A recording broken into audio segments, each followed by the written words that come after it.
I watched one, the Meditech one. I don't know if you remember that one in particular. They wanted everyone to come back to work for laptop bags and ice cream. They had a dorky corporate video they made about it. Ugh. I've made dorky corporate videos. Kyle, you're muted. But yeah, that's so cringy. Oh, I'm glad I haven't ever had to do that. Like that's so soul sucking. Yeah, you know, like that. What you just said, like coming back in for ice cream and a bag. Like, you're a grown ass man. Mm-hmm. You have fucking children. You have a wife. Yeah. Every minute you spend with them is precious. And they're buying those minutes with ice cream. I've always detested pizza and ice cream. To the company, it's a morale builder, right? They're like, look, we just laid out $72 in pizza for you guys. I hope you appreciate this. For me, it's like, look, you're not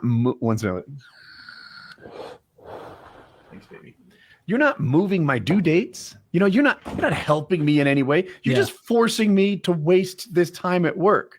This is just overtime. I've had a related thing where they're like, what are you, 4th of July weekend's about to kick off. Why don't you go home early? Oh, yeah? So we're going to push my due date off, right? No. So when am I making up this stuff? Like, you're not helping me at all. You're acting like this is an afternoon off and in a way, but it's only an afternoon off if we move the deadline. If you want me to if you want me to come in and like take time away from my family or whatever, you better make it worth my while. Like if they were like, oh, we're gonna have, he's on my mind right now because he just passed away. Norm Macdonald's gonna come in. He's gonna do an hour of stand up for the whole fucking company. Mm-hmm. We're gonna come in. We're gonna do an hour of stand up with Norm Macdonald and do a meet and greet for 30 minutes afterwards. All right, can I bring my wife? Oh yeah, open bar too. All right, you've got me now. You guys just spent $100,000. But a pizza fucking party? What is this, high school? Mm-hmm. What is this, fucking high school? Can I have 2 slices? Oh no. Yeah. It's like the same reward you get for doing well on your spelling test when you're 11. Exactly.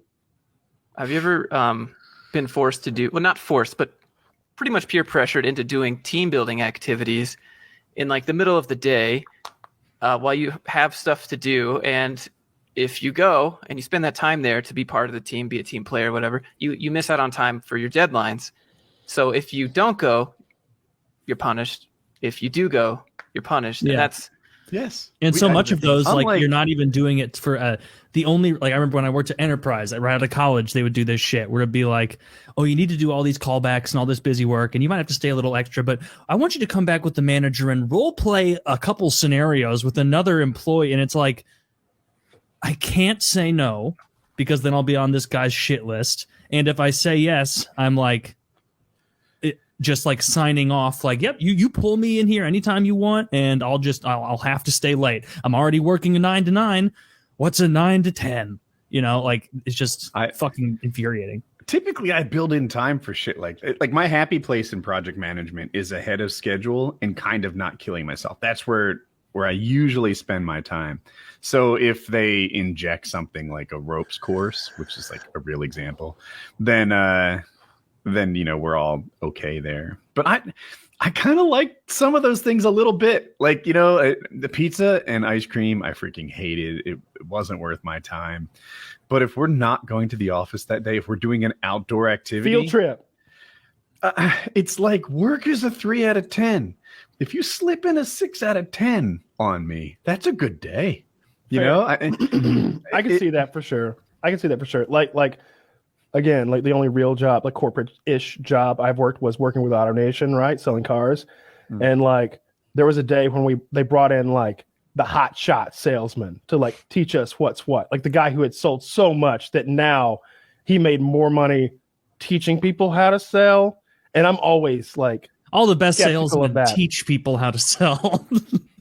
It's like, dude, if you are actually selling 30 cars a month, then what must they be paying you to show up here today? Mm-hmm. Like, if they're not paying you $50,000 to come talk to us today, then you are wasting your time because you're a guy who's literally telling us that you make $3,000 to $5,000 a day. Mm-hmm. Like you make $3,000 to $5,000 a day selling fucking cars with No overhead. No overhead. You don't own that desk. You can come into any dealership, sit down at their desk, sell their fucking stuff. All you need is your suit and tie, and you can make $3 to $5 grand a day. But you're here talking to us, teaching us a mnemonic device. It's just like that episode of The Office where like Michael Scott is teaching the mnemonic devices to remember customers' names. He did that. And I'm just like, bro, just remember their name. I've got a planner.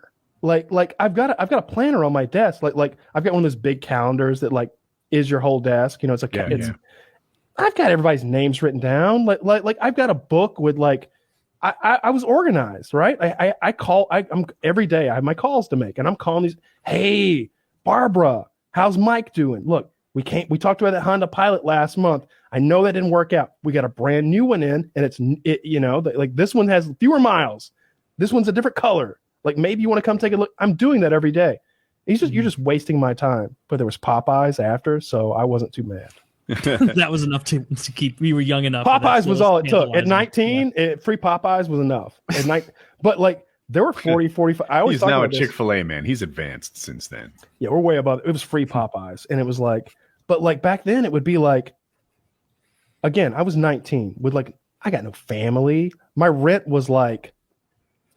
I was in a 3-bedroom apartment with like 2 other guys, and my share of the rent was like $350 or something like that. My car payment was $380.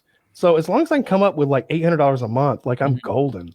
And like that's pretty easy selling cars if you're decent at it. Like I don't want to brag, but I was pretty fucking good at it. Like I made a lot of money. Like as long as I was mentally sound, like I went through a breakup, and that was. but like when I was killing it, I was making thousands and thousands of dollars a month. Fords? You sold new Fords used everything, and that's where you made money. Like I didn't want to sell a new Ford fucking Mustang or something like that. You'd end up making like $100, $200, but you could sell like a used F-150 Excursion, Volvo, Nissan, and you could literally make like $3,000 to $4,000 on one car. Damn. You know, there's so much. Yeah, my cut. Like I sold an Excursion once and made like upwards of $2,000 on that one car deal, because I was like, when someone would come in to buy that used Excursion, I had 2 different customers looking at it, and one of them I told, actually, I'll take it back. I took it in on trade, and then I sold it. So when I took it in on trade, I was like, look, sir, they don't make these anymore for a reason. Hurricane Katrina just happened. Gasoline is $4 to $5 a gallon. You know what kind of gas mileage this thing gets. It's getting 8 to 10 miles a gallon, right? And we're in the city, right? Mm-hmm. I can only. Later that day, you can't get these anymore. This is then your last opportunity. Then I'm selling it, and I'm like, same pitch, just different tone. They don't make these anymore. This is the largest SUV a man has ever even fucking conceived of. Look at that. Did you know that you can park a small car in the back of an Excursion SUV? Because you can't. You actually can't. It's that fucking big. It's the largest SUV ever made. My brother had one for ages, a diesel one. Absurd. Yeah, this was a gasoline one. They came with the diesel and the gasoline. You probably want the diesel because I think the gasoline was I want to say a V10, but that's probably wrong. It's been so long. In any case, it was like, this is the gasoline one too. You don't have to be smelling like diesel, as if you would smell like diesel because you put diesel in your Excursion, right? Right. You don't smell like gasoline.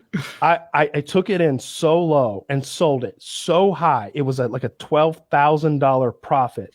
And so like I get like a high percentage of that. I don't remember how many cars I sold that month, but it was at least 20 and maybe 25+% on $12,000, which is pretty fucking good. So at least $2,000, maybe $2,500 to $2,600 profit that I got from selling that fucking car. That's a week's pay in a lot of jobs. Like, yeah, like when you get one of those, you're fucking popping the champagne as a 19-year-old. You're just like looking at everybody like, who's the man? I'm the man. You're like everybody's like, yo, you sell the Excursion? I'm like, yep. You knocked their fucking head off? Clean off, motherfucker. Clean off. It's over there in the bathroom right now. You want to go play soccer? Because their head is gone. You know, you're so happy. Popeye's money now. Bad car. So I'm looking to buy a car. I'm young. Call me 18 or 17 or something like that. And I was like, I don't know. Like I'm at a Dodge dealership. So I'm thinking about like either a new Neon or a used Stratus. And he's like, huh? What? Like those cars don't compete with each other. And in my head, I'm like, they're the same price. A new Neon and a used Dodge Stratus go for about the same amount. And he made me feel stupid, like I was wrong in what I was looking at. I didn't know what I was doing. And I still look, every car that's the same price competes with each other. Suck a dick. That's how life works. Don't tell me they're like different categories. They're $15,000 category. That's the category that they're in. And I walked away. I didn't buy it. But I look back. I'm like, you just suck at your job. Why would you make your customer feel dumb like that? He's trying to buy from you. So, Josh, I'm